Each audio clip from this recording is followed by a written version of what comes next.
and the cash registers, no. And mainly though, because like when I first heard the backing track, and I started singing to it, imagining this like underwater love business going on. Yeah, I imagined like three women, although they were Amazonian. I imagine that all the time as well. Really? Anyway, and then suddenly, like about a year and a half later, Levi's do this ad, and there's mermaids, and then this guy falls in the water, and he was the model that I always thought was really very tasty as well.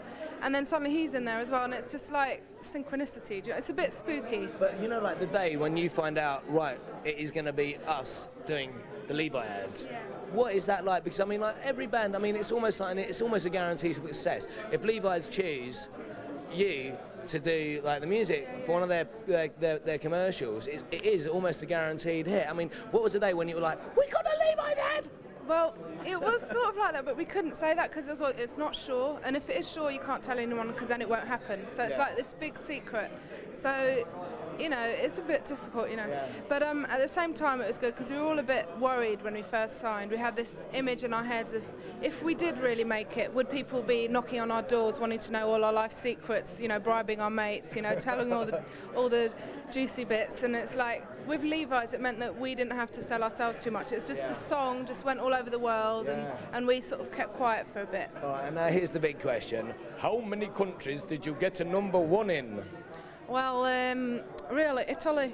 Italy, they love it. Be it. one then. And, they love it out there. Yeah, and it will be #1 in other places too. But that was but that was actually a track called Mr. Gorgeous and Miss Curvaceous. Ah, right. Now, Mr. Gorgeous, which hasn't been.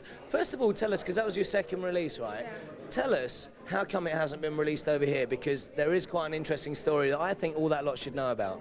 Well, there was a fear that because Radio 1 didn't put it on the playlist, then it wouldn't really make it because I'm going to stop you there. Why didn't Radio 1 put it on their playlist? Because they thought it was too different to Underwater Love. Underwater Love, there's a Brazilian bird, people know where they are, so, it's a bit, mermaids and all that. And then suddenly Mr. Gorgeous is in English, and it's got a guitar, and it's a bit like that, and it's like completely different. So they thought it's too different. So Radio 1 have this power, right, that says, because basically, I mean, and this is for everybody watching as well, if you don't get on that playlist, basically you're in big poo-poo, to coin a phrase, aren't you? Because, I mean, that's what, a huge amount of people that listen to radio and buy records listen to Radio 1. So if you don't get on that playlist, you're not going to get heard. Yeah, I mean, people are being, deprived of hearing new sounds. Do you know what I mean? And it's a shame because I think, how are people going to know what's out there if they're already, like, there's this filtering system that says you want Britpop, you will have Britpop, Yeah. People need to hear other stuff. Absolutely. Now, before we start talking about the new single, I want to find out a little bit more about the band as well, okay? So, obviously, you're the babe at the front, and the rest of the guys aren't here. How long have you been together, and what made you decide that you wanted actually to be a little bit of a singer, mate? Well, tell us your life story. Where do you live? Can I come and live with you? We've all been together about 2 years. We've all got this love of Brazilian music, so that's sort of the common. You are actually half Brazilian as well. I was born in Brazil, and I came here when I was 8. My mum's English, and so we've got this love of Brazilian music because it is just music from the heart, and it hits you here, hits you everywhere. I mean, I started singing really because I spent 6 months with my father when I was about 15 and met Brazil, met Rio, and that's when. I was very shy before, you see, and then when I went there, I suddenly realised who I was. I'm going to believe that, yeah? Yeah. Oh, God, I was like, I'd go redder than that, just like anything, just like. Don't touch the knob. Okay. Don't touch your knob. Stay tuned. Okay. Won't touch it. Now, I'm going to have to actually bring this one up because I think it's an amazing story. Elton John's tribute to Princess Diana was #1 all over the world, except in Italy.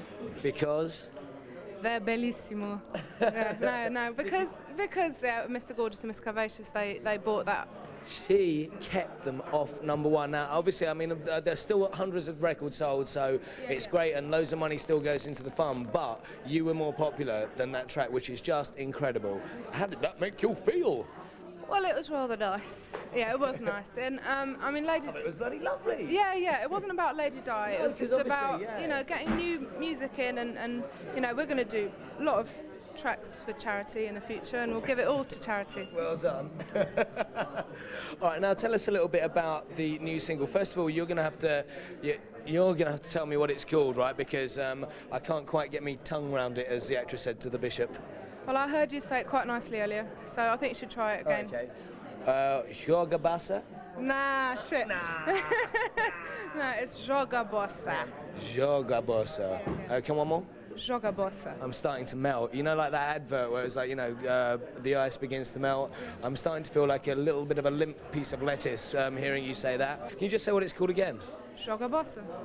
God, can you imagine that? Can you imagine that? Now, I'm going to ask you a couple of weirder questions now. Right. If you could see yourself as a piece of confectionery to be purchased from your local sweet shop, what piece of confectionery do you think that would be, Nina? Turkish Delight. And why is that? Have you been asked this before? That was an instant answer. No, I can't say that about myself, can I? I don't know. Juicy. Now look, the new single, which we're going to see the whole video of now, is out on the 24th of November. Rush out and buy it because Radio 1 are going to play it.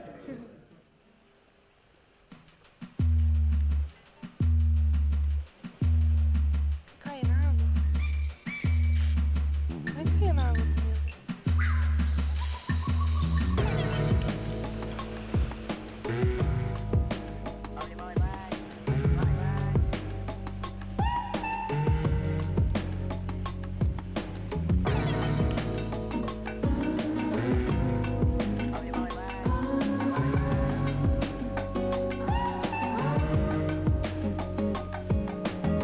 Joga bossa nova samba. DJ, please play bossa nova for me. Had your radio, cozy line. Everyday things like a stick or a fly. Para peach, girl on the beach talking. Let's speak Brazilian, Portuguese, abacaxi and pineapple, banana, banana. Hot in the sun, hot on the skin. Feliz e Pelé na TV on TV. Hat trick, lit trick. The kings of the day ease away the pain of the day today.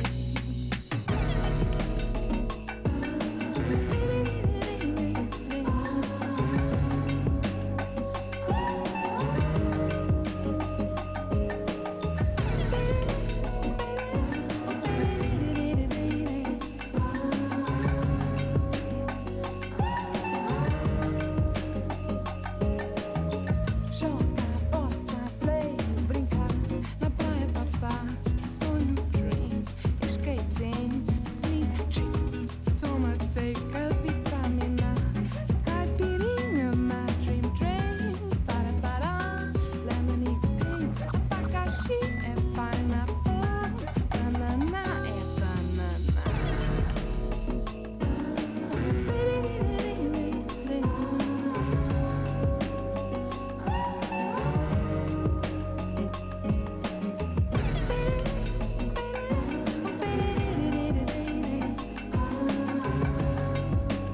Samba, surfista, samba, dança, sambista, me conquista.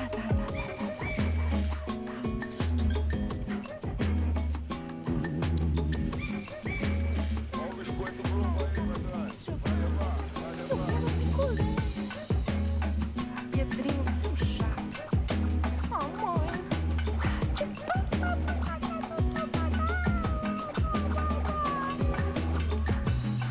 To sing, to waste, to hurt. Camisa 10, number 10 shirt. Samba, surfista, samba, dança, sambista. Me conquista. Nadar is to swim, and nothing to. Viajar is to travel, and you can come too. To smoke is for mine, escape, escapar. Samba, joga bossa, nova samba. Joga bossa, nova samba. Joga bossa, nova samba. Joga bossa, nova samba. Joga bossa.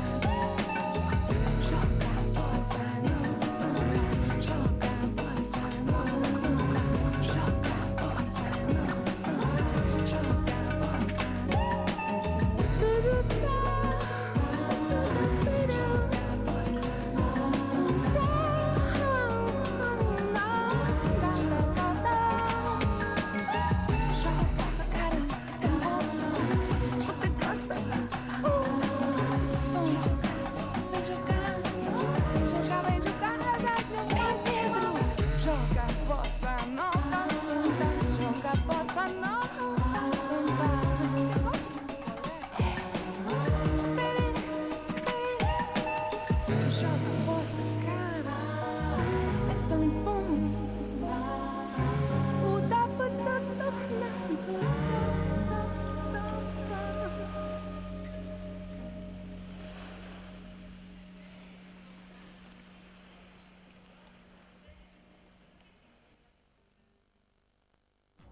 Hello, I'm Nina from Smoke City and you're watching Rock Mania.